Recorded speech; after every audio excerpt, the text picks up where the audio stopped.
فيديو النهاردة عن طريقة تركيب لعبة من ألعاب المصغرات. أنا لقيتها موجودة أونلاين، حبيت إن أنا أجيبها وأجربها وأركبها بنفسي، والصراحة طلعت ممتعة جدا واستمتعت بيها. لو أول مرة في القناة دوسوا لايك للفيديو واعملوا اشتراك للقناة وفعلوا الجرس عشان يوصلكوا كل جديد إن شاء الله. واللعبة دي في منها أشكال كتير، أنا اخترت الشكل اللي هو يدي على شكل الشتاء، اسمها روم اراوند وينتر. هنشوف هنجمعها ازاي ونركبها مع بعض. وعلى الجانب بتاع العلبة بيبقى موجود شكل اللي احنا اخترناه، بيبقى عليه علامة بالشكل ده عشان ما نتلخبطش واحنا بنشتريها. يلا بينا نفتح اللعبة مع بعض ونشوف ايه المكونات اللي جاية معاها. اول ما بنفتح العلبة بنلاقي فيه الكتيب اللي بيشرح اللعبة بيتم تركيبها ازاي، وفيها كل الصور اللي ممكن نحتاجها في تركيب اللعبة، لان برضو في منها اشكال هنقصها ونبدأ ان احنا نكون بيها اللعبة بتاعتنا بالشكل ده. بيقول لنا كل المكونات الموجودة جوه العلبة، وبيبقى مكتوب كل قطعة موجودة في اي كيس. يعني مثلا هنا الشجرة موجودة في الكيس اللي هو رقم سي وهي 1 بيس، والقطعة دي برضو في الكيس رقم سي وهي قطعتين. وزي ما احنا شايفين الكتيب فيه كل حاجة، شرح كل حاجة عن اللعبة. تمام، ده اول حاجة. تاني حاجة بيبقى موجود العلبة المعدن او الصاج دي دي اللي بنركب فيها اللعبة، بتتفتح وبتتقفل وبيبقى فيها اضاءة. ده الحامل بتاع العلبة على شكل ارنوب، بيتركب بالشكل ده، بيبقى ستاند بيقف عليه اللعبة بعد كده. ودي باقي اجزاء اللعبة موجودة جوه الاكياس، والاكياس بيبقى مكتوب عليها A B C وهكذا، عشان من الكتيب نعرف مكان كل قطعة موجودة فين. وبيبقى موجود غيره الكرافت اللي هو الابيض اللي بالشكل ده، ممكن نستخدم اي غيره كرافت عندنا. وبيبقى موجود جيفت اللي بنمسك بيه القطع الصغيرة، بيبقى شبه الملقاط شوية. ودي باقي الاجزاء زي ما احنا شايفين، بيبقى مترقمة بالاكياس بالشكل ده. وده الكيس اللي فيه الارنوبين الصغيرين، وده الكيس التلج، وده الكيس اللي فيه الشجر اللي هنستخدمه والزرع. بيبقى موجود كل المكونات متوفرة بالشكل ده، وفي قطع كمان خشبية، وبيبقى موجود كمان وحدة الإضاءة ومعاها كمان حجر البطارية بتاعها بالشكل ده. ودي كل المكونات الموجودة جوه البوكس. بنلاقي الكتيب والعلبة المعدن وكل المكونات بتاعة اللعبة والستاند بتاع اللعبة. هحتاج مقص صغير، هحتاج كمان قطر، هنحتاج مسطرة. احيانا اللعبة مش بيبقى موجود فيها غيره كرافت، فبنستخدم بداله الاوفو او اي غيره ابيض للكرافت بالشكل ده. هنبتدي بسم الله. هفتح العلبة واجهزها وابدأ اشوف الخطوة الاولى الموجودة في الكتاب هتكون ايه. هي الخطوة الاولى اللي احنا هنقص الصور الموجودة اللي هي رقم دي 1 ودي 2، وهنبدأ ان احنا نلزقهم بالغيرة في المكان بتاعهم بالشكل ده. هنلاقي الصور موجودة عندنا في اخر صفحتين. هبدأ ان انا اقصهم. هستخدم اول حاجة القطر بالشكل ده، بعد كده هستخدم المقص واقص الصورة بالظبط بالشكل ده.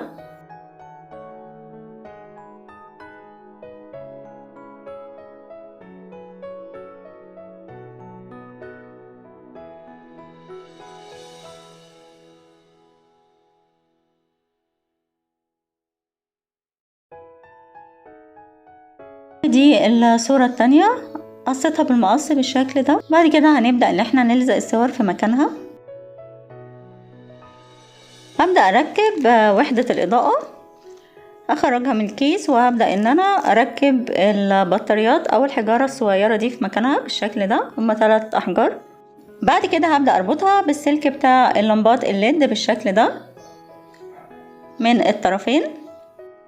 هبدأ اجرب زرار الاون بالشكل ده، هلاقي ان اللمبات نورت، يبقى كده وصلنا الدايرة الكهربائية. بعد كده هبدأ ان انا اركب الزرار في مكانه، احط جلو، بعد كده اركب الزرار عشان يلزق في مكانه.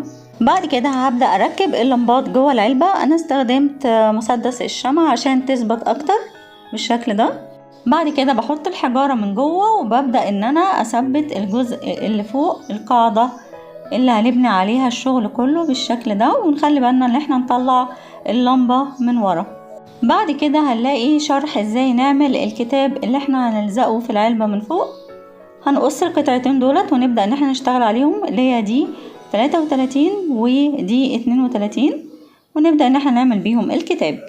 ودي كانت طريقة الكتاب. هبدأ اطبق المجلد بتاعه بالشكل ده. بعد كده هجيب الغيرة وابدأ ان انا الزقه بالشكل ده. بعد كده هبدأ ان انا الزق الورق عليه واطبقه بالشكل ده كده، هيدينا شكل الكتاب.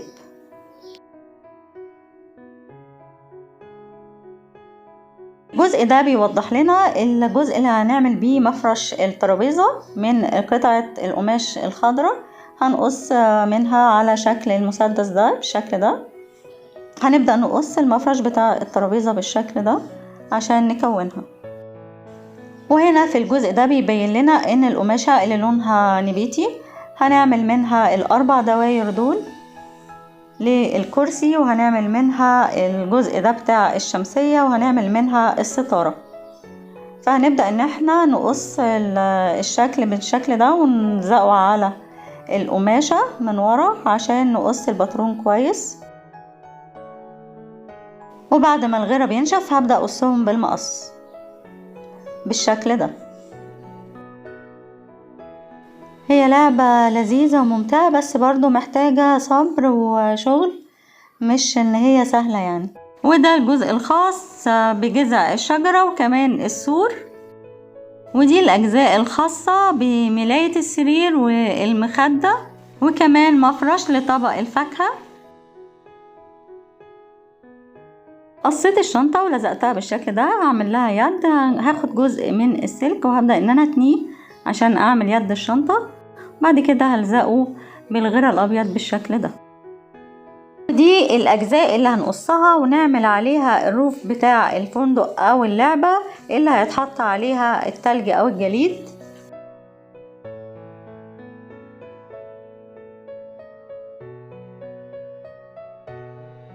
هنبدأ نعمل الشمسية. الجزء بتاع راس الشمسية احنا عملناه من الاول وقصناه. هنجيب السلك اللي عندنا وهنبدأ ان احنا نقص منه سنتي واتنين ملي عشان نعمل يد الشمسية. هنبدأ ان احنا نتني الطرف بتاع السلك بالشكل ده عشان يدينا الاستدارة بتاعت يد الشمسية. وبعد كده نحط الجلو، وبعد كده هنطبق الجزء بتاع راس الشمسية بالشكل ده، هيدينا الشكل النهائي للشمسية.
هنبدأ ان احنا نقص الاجزاء ونلزقها حسب الارشادات الموجودة في الكتيب. والصراحة كانت لعبة ممتعة جدا جدا.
الجزء ده هو الدفاية بالمدخنة، هنبدأ نعملها بالشكل ده وبتتلزق على الصورة.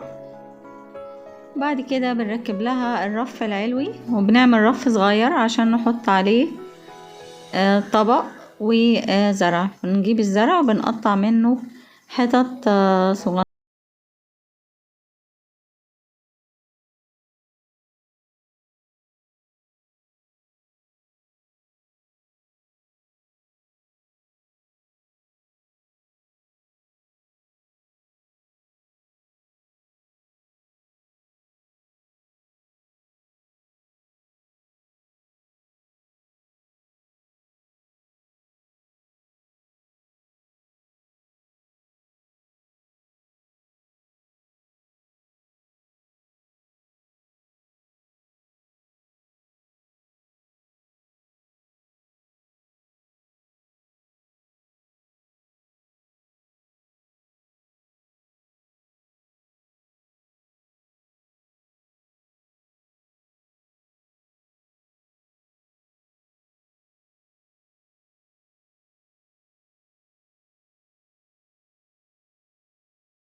بعمل هنا بالشكل ده ثقب كده عشان او فتحة عشان يعدي منها السلك بتاع اللمبة.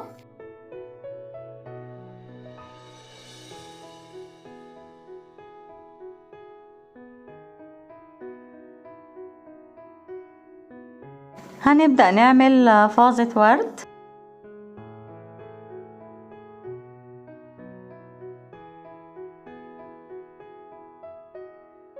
وده شكلها النهائي، جميلة جدا.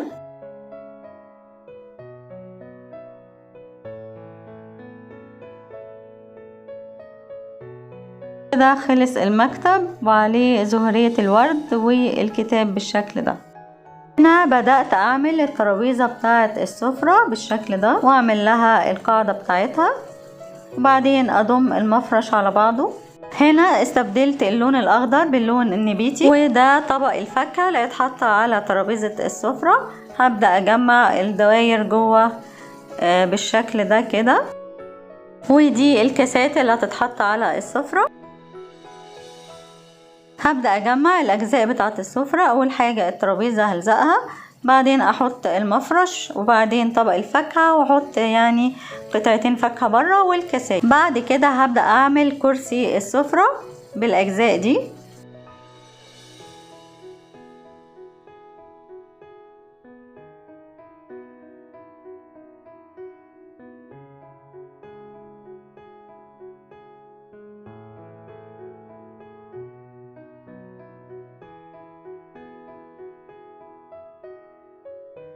بعد كده هبدأ اعمل كوميدينو اللي هيتحط في الدور العلوي، ودي كأنها اباجورة وجنبها هنحط الورق ده كأنه كتاب.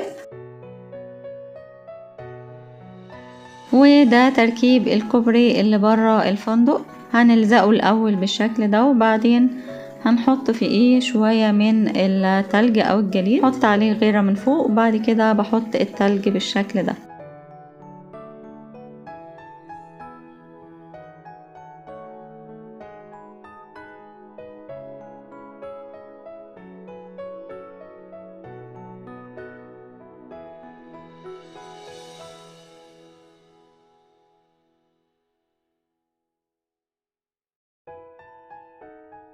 هنا هحط الملاية بتاعة السرير، بعد كده الغطاء او الكوفرتا، وبعد كده بجيب قطعة من القماش الابيض وبنعمل المخدة بالشكل ده. وده شكل السرير اللي اتحط في الغرفة العلوية. دلوقتي هنبدأ نعمل الشجرة الموجودة على يمين الفندق.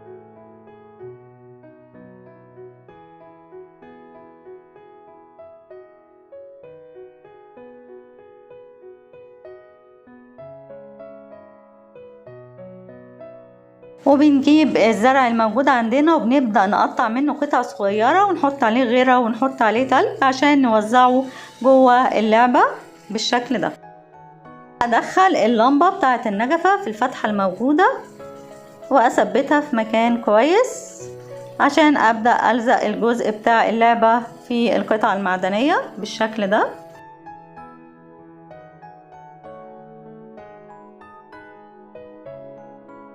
وهنبدأ بعد كده نعمل سور في الجنينة من بره.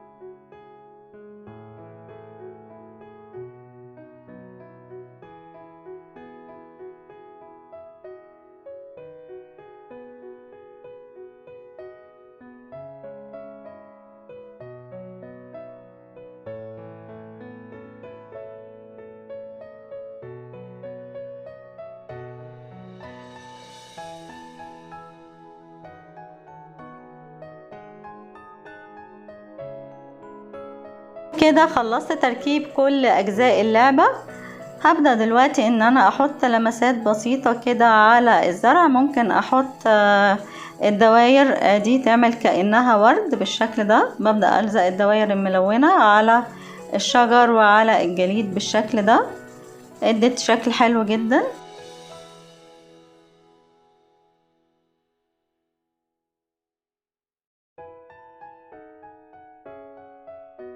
واخر خطوة ببدأ ان انا الزق الشعارات او الاستيكرات دي حسب ذوقي وحسب ما انا عايزة.